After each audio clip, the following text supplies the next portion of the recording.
Alonso Quijano, better known as Don Quixote de la Mancha, knight-errant, adventurer, and Spain's most famous chunibyo. But what about the Don Quixote of Fate Grand Order? How well does he compare to his literary counterpart, and what grade would I give his depiction? Let's do this. Don Quixote is a Lancer-class servant, which works well for him. Throughout his adventures, Don Quixote wields a lance while riding upon a workhorse he names Rocinante, though later on he gets a sword. With the possible exception of Rider, I don't see what other classes could work for him, and even then, Don Quixote is far from the first Lancer-class servant to end up riding a horse. So as far as this goes, Lancer is a good choice. Getting into his character design, there is quite a bit going on here. Quick rundown. Don Quixote, real name Alonso Quijano, is a Spanish nobleman who pretends to be a chivalrous knight like those he has read about in fiction, going off on adventures together with his squire, Sancho Panza. He very much lives in his own fantasy world, while people he comes across either play along, fight him, or just try to get away from this nutter. So with that in mind, there's something interesting going on with Don Quixote's ascension forms. In his first ascension, you are seeing Don Quixote as he imagined himself, a great knight in ornate, fancy armor smiting his foes. When you move into his second ascension, you start getting closer to reality. The armor is black iron, not gold, and Don Quixote is now wearing a morion, that classic 16th century helmet originating in Castile. It's a good choice for the time period and location, but I think it would have been even better if it was the barber's basin that he took during the story. Finally, once you get up to his third ascension, you see Don Quixote for what he truly is, an aging man wearing beat-up armor who tries to act like a proper knight, and is actually not too bad at it. Now, what about Sancho? Well, the character we know as Sancho in FGO is actually an amalgamation of several characters from the novel Don Quixote. Sancho Panza, the squire and companion to Don Quixote, his horse Rocinante, Dulcinea, Don Quixote's imaginary princess, and the maid trickster Altisidora. Since FGO's Sancho has been gender flipped due to the presence of Dulcinea and Altisidora, her outfits have been changed accordingly. While her outfit in the second ascension could be a gender flipped version of what Sancho would have worn had she been male in FGO, Sancho is best seen in her personality rather than her design. The horse ears and tail, plus the fact that she transforms into a horse for the MP, are the connection she has to the horse Rocinante. The Princess Dulcinea, though she doesn't appear in the novel, does appear with the servant Don Quixote, as seen in the third ascension. As for Altisidora, she was a maid to a duke and duchess who played mean pranks on Don Quixote in the latter half of his story, and our Sancho does wear a maid outfit in the first ascension. So what we get from Sancho in FGO is a fusion of multiple different characters from the novel, giving us someone that is mainly Sancho in personality, but sometimes shows traits of these other characters. One more thing to mention about their design. In most depictions, Don Quixote is depicted as a tall, lean knight while Sancho is short and rotund. Yet in FGO, this gets flipped, with Don Quixote being the small one in comparison to Sancho. It's kind of a funny inversion from their usual portrayals. Kinda like how Bavanchi didn't have hoofed feet but was made a shoe fanatic instead. The designers are playing with the formula, but doing it in a way that makes it clear that they know the character in question. I approve. Overall, Don Quixote's design is pretty good. It may not entirely mesh with typical depictions of the characters, but it has enough links and allusions to them that it works. Moving into his skill set, Don Quixote's first skill is Seasoned Knight's Grand Adventure, which increases his quick and buster card effectiveness for 3 turns, as well as giving him a one-time guts for 3 turns. This skill represents the adventure that Don Quixote and Sancho went on, specifically the part that saw Don Quixote spreading the word of his chosen beauty, Dulcinea. When Alonso Quijano decided to take up adventuring like all those chivalrous knights he read about, naturally he needed to have a lady to champion. So in his mind he created the princess Dulcinea del Toboso, based upon a woman named Aldonza Lorenzo that he doesn't actually know. We never meet her in the book, either as this imaginary princess or the peasant girl she is based off of. What we do see is Don Quixote journeying about spreading the word about Dulcinea's great beauty, asking others to agree with him, and, should they not agree, attacking them for dishonoring his lady. Don Quixote's second skill is Open Door of Dreams, which increases his attack for 3 turns, as well as giving him MP charge and crit stars each turn for 3 turns. This skill represents Don Quixote's imagination, the whole identity he has created where he is a knight-errant championing his princess. This is actually considered to be a form of madness enhancement. But unlike your usual madness enhancement, this doesn't make Don Quixote into a savage warrior like Heracles or Lancelot. Rather, it makes Alonso Quijano act like the chivalrous knight he pretends to be, making him brave to the point of being foolish. Though, despite not being a seasoned warrior and being much older than most of the people he fights, Don Quixote actually does pretty good. He does get beat up a few times, but less than you might expect for a guy who is basically LARPing. Lastly, Don Quixote's third skill is Closed Book of Reality, a skill only usable when Don Quixote's MP charge is at 30% or higher. This skill cuts his MP charge to 0, increases MP charge for all allies, and grants critical stars. This skill represents Don Quixote abandoning the fantasy world he has created, coming back to reality. This actually happens to him at the end of his story, having fallen seriously ill after returning home. During this fever, he returns to his old identity of Alonso Quijano, rejecting his identity of Don Quixote despite Sancho's attempts to persuade him otherwise. Now in the novel, Alonso dies shortly after this, but according to his FGO profile, he lives into old age. Admittedly, the author Cervantes decided to kill Don Quixote off so that nobody else would write stories about him. So while this is a change from the original, since his adventure was already over, it is a pretty minor one that I'm not too fussy about. Sancho! ホームの名を覚えておるか? バリスターされとデリカトアラプリンセッサでございますよ、旦那様。思い出したな。弱った。Don Quixote's noble phantasm is Valiente Asalto Dedicado a la Princesa, or the Valiant Assault dedicated to the princess, whereupon he charges forth, Sancho transforms into the horse Rocinante, and the two of them together smash into their enemy. This MP does heavy damage to a single enemy, with extra damage to giant enemies. Then after damage, reduces his HP by 1000 and increases the attack and crit strength for all allies for 3 turns, the latter increasing with overcharge. This MP specifically refers to the famous moment in the novel where Don Quixote charges at some windmills, thinking that they are actually giants. Naturally, once he actually strikes these windmills, he goes flying off his horse. This is one of the most well-known and comical parts of his story, and though I didn't mention it earlier, windmills are in the background of his ascension forms. Despite the fact that he was fighting windmills rather than giants, he gets bonus damage against giants in this MP. So while he never actually fought giants in the novel, he now can in FGO, and actually be pretty good at it.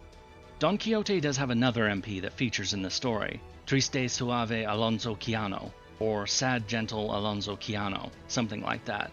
In case you haven't figured it out yet, my Spanish sucks despite having grown up in California.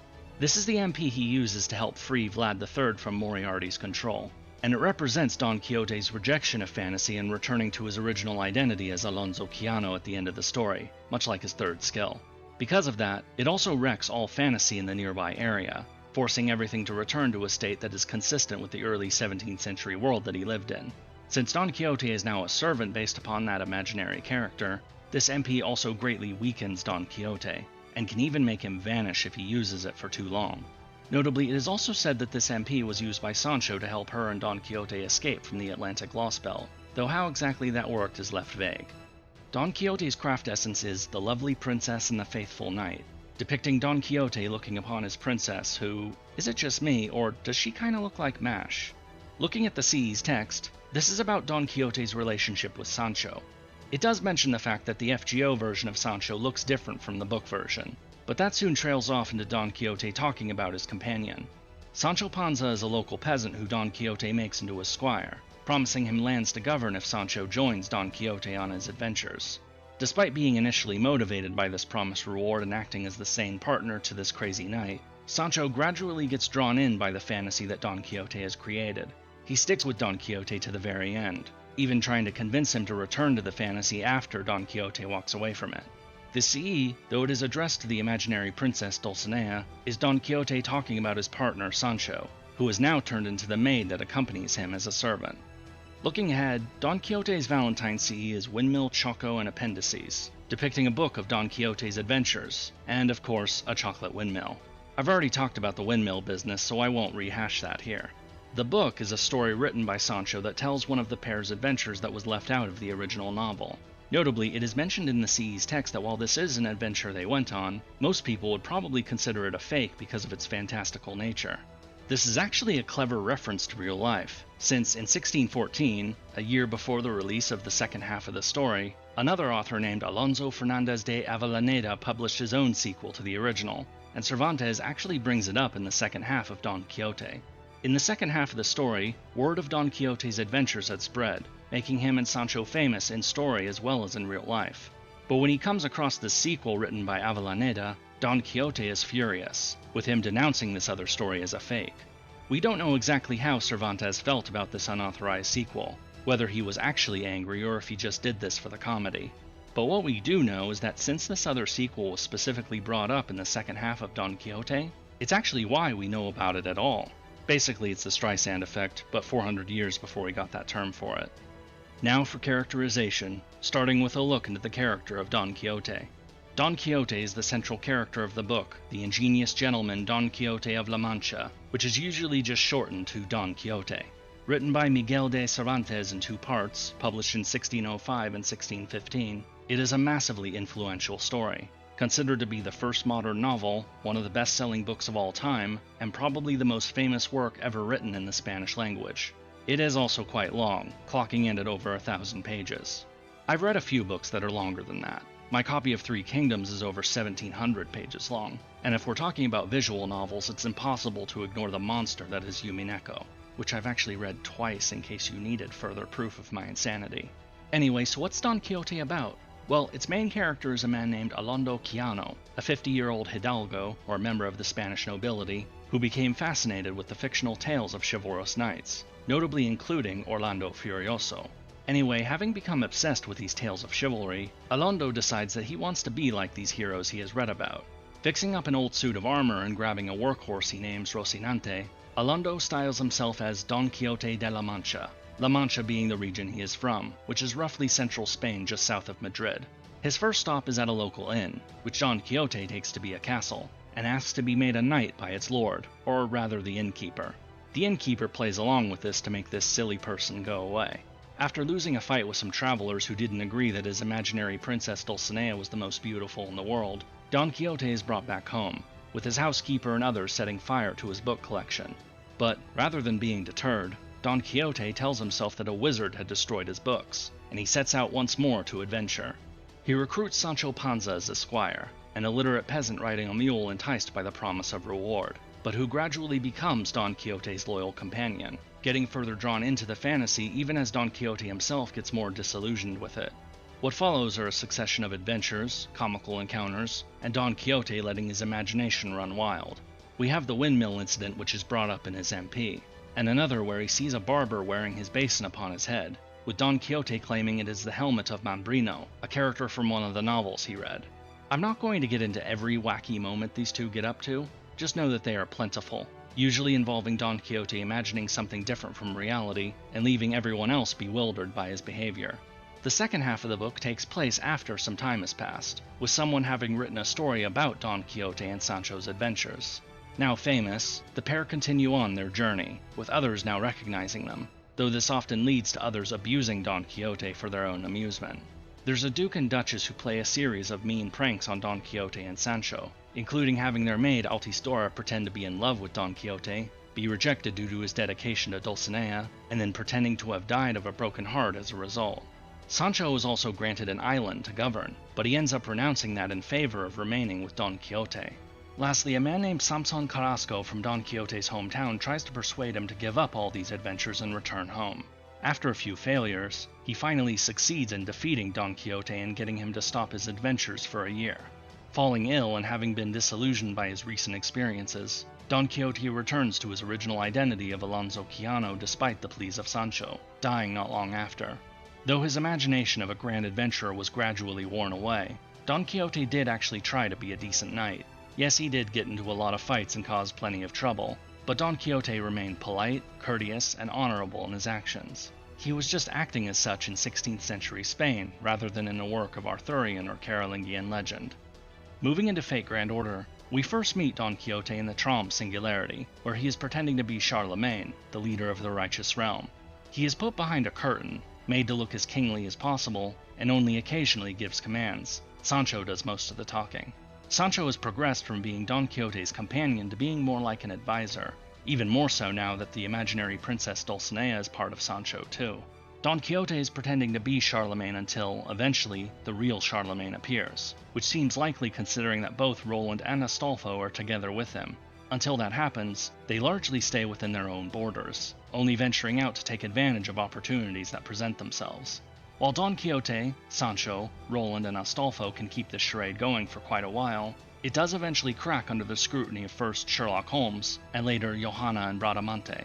But what is motivating Don Quixote and Sancho? Well, the righteous realm is actually on the side of proper history. This third faction formed in the hope of eventually allying with Chaldea once they arrived. Why would they expect this? Well, it turns out that, though we didn't see it ourselves, Don Quixote and Sancho actually were one of the many servants summoned to the Atlantic Lost Belt, Atlantis. It's actually kind of a sad story, because when you think about it, a grand battle in a mythical land full of great heroes, it's exactly the sort of thing Don Quixote would have dreamed of being a part of, only to then see these legends being cut down left and right by the likes of Artemis and Odysseus. This great adventure in Atlantis quickly became a nightmare, leading to Sancho using their MP to help them escape Atlantis and end up in Traum. Sancho's close connection to Don Quixote, the loyalty that grew over the course of the novel, is very much in play during the events of Traum. This is best seen during the events of the battle between the Righteous and Reinstatement realms. As the battle starts to turn against them, Sancho again prioritizes the life of Don Quixote over everything else, even if it means selling out their own allies. She tries to trade Vlad III to Constantinos XI in exchange for their safety. It's a betrayal at the worst possible moment for Chaldea. But since Sancho's overriding priority is to keep Don Quixote alive, and so to continue on with their adventures, it does make sense from that perspective. What Sancho didn't take into account though is that Don Quixote, even if he is only play acting as a knight, still takes that quite seriously. He was ashamed of having to retreat from Atlantis, and it is not an experience he wants to repeat. So when Sancho tries to trade Vlad III for their lives, Don Quixote instead challenges Constantinos XI to a duel, completely upsetting Sancho's plan. She tries to persist, even going so far as to offer her own life in exchange for Don Quixote's, but that only hardens his resolve further. After all, not only is she his friend and squire Sancho Panza, she is also his princess Dulcinea, and what knight would let his own lady die for his safety? So even though he is horribly outmatched, Don Quixote fights Constantinos XI. But when he is on the brink of defeat and about to fall, the person Don Quixote had been standing in for decides to make his entrance. Charlemagne casts aside his disguise of Ceton and reveals himself, not only pushing Constantinos back, but also expressing his approval of Don Quixote's actions, that he is a knight worthy of acting in the role of Charlemagne. It's the sort of recognition that the Don Quixote of the novel could have only dreamed of, and yet by his own valor, it is something that he earned. After this battle, Don Quixote and Sancho become secondary characters as Charlemagne, his paladins, and Siegfried take center stage. Don Quixote does want to be in the vanguard during the final assault upon the Revenge Realm, but Charlemagne keeps him in the middle, to protect those in the army less able to fight. This he does, ensuring that his allies make it to the Revenge Realm's capital, and then to hold off Zhang until Siegfried, Kadok, and the protagonist can defeat Kriemhild. Like most of the other servants, Don Quixote and Sancho disappear after Kriemhild's fall, having exhausted their power in the battle, leaving it to those who remain to face off against Moriarty. It's an early farewell, but that's quite alright. After all, Don Quixote and Sancho had quite the adventure throughout the Traum Singularity, one that, in my view, feels like a natural extension of their own story from the original novel. It's just that they are now servants rather than living in 16th century Spain. But even so, the journey of Don Quixote and Sancho continues. And now for the verdict. What grade would I give Don Quixote's depiction in Fate Grand Order? Well, character design and skill set are superb. It's absolutely full of little details and references to the original novel, its characters, and the time period that they lived in. It reminds me of what we saw with Sherlock Holmes. Whoever made this character clearly is a fan of the original, and so did their best to portray Don Quixote and Sancho. And yet, despite the fact that I spent much more time than usual talking about their design and all the quirks of their skills, MP, and craft essences, I wouldn't be surprised if there are more hidden details that I overlooked or forgot about. As for characterization, it too is very good. From my perspective, it really does feel like these are the characters from the novel, now on a new adventure. True, Alonso Quijano returned to his real identity at the end of the book, but here, given another chance to adventure, and to have it actually be real and not just his imagination, it doesn't seem crazy for Alonso to think that going on another adventure might be fun. Of course, that fun soon met the brutal reality of the Atlantic Lost Belt, but Traum likely made up for that. As for Sancho, or rather our composite character of Sancho, Rocinante, Dulcinea, and Altisidora, while Sancho started skeptical, he soon became a close follower of Don Quixote, becoming more caught up in the fantasy even as Don Quixote became more disillusioned. That Sancho would stick with Don Quixote no matter what, and would do basically anything to keep the adventure going, that makes sense to me. Since we are dealing with a 400-year novel that has been analyzed and explored countless times, someone might disagree with my perspective here. But comparing the servant Don Quixote to my interpretation of the characters from the novel, I think they did a great job. And so for a final grade, I'm going to give Don Quixote de la Mancha and his partner Sancho Panza an A. If you would like to learn more about another warrior with a tendency to act silly, check out my video on Okita Soji right here. Until next time.